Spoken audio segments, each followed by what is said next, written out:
meron ho bang report sa inyo na may mali sa design? Paano magtatagpo yung LRT-1 at MRT-3 at MRT-7? Meron, yung MRT-7 po, mukhang wala pong problema yon. Ang meron pong problema, yung LRT-1 connection. Kung mapapansin mo, Kuya Ted, meron diyang viaduct na tinatawag nila. Yung bakal na structure sa side, makikita niyo ho yan, no, na mula Common Station, liliko po siya, tatawid po siya ng North Avenue, liliko po siya ng papuntang EDSA. Dapat po yan ang connection sa LRT-1. At magkoconnect po yan sa Roosevelt Station ng LRT-1. Ang problema po ata, hindi po ata nagtutugma yung viaduct na yan tsaka yung relays ng LRT-1. Yun po ang malaking problema dyan na kailangan ayusin. Yung nga po, sir, bakit nangyari yun? Sir, hindi ho naman ito, simpleng proyekto lang. Bakit po nagkaroon ng napakamaling design na ngayon po malamang cause of delay na naman? Cause of delay and malaki po ang gastos niyan, Kuya Ted. Kasi re-rectify yan.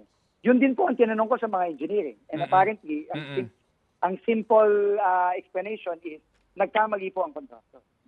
Yung nga po ang sinasabi ng mga DOTR insiders. Nagkamali ang contractor dito and major blunder po ito, Secretary. So, sabi Major po siya. Sabi nga ng DOTR insiders before you arrived there, sir, panahon pa po ito ni Jimmy Bautista, sinasabi nila, hinayaan ito Nakita ho naman daw nila ito during the construction period. May mga nagsasabi na may maling ginagawa yung contractor and then ngayon mag-a-amicable tayo sa kanila. Ganun po mangyayari, Sec.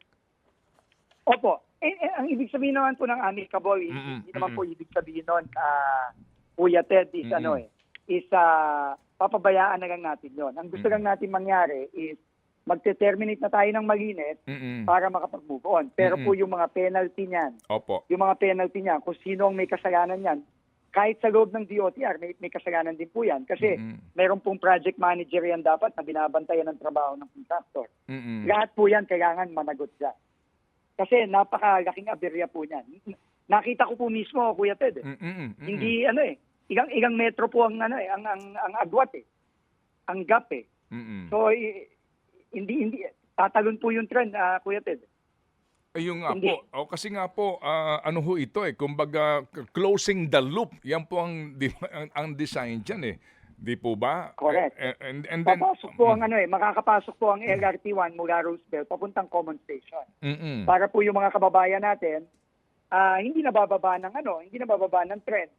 Hindi nabababa ng MRT station, hindi na sasakay ng tricycle, hindi na sasakay ng jeep. Magta-transfer na lang siya sa Common Station. Yung nga po. So, sir, so paano po ito? Kung may nagkamali sa construction, how will you correct that? Kailangan pong managot. Kuya Ted. Opo. No? Pero ang focus lang po namin ngayon is i-terminate muna to, masimulan na ulit.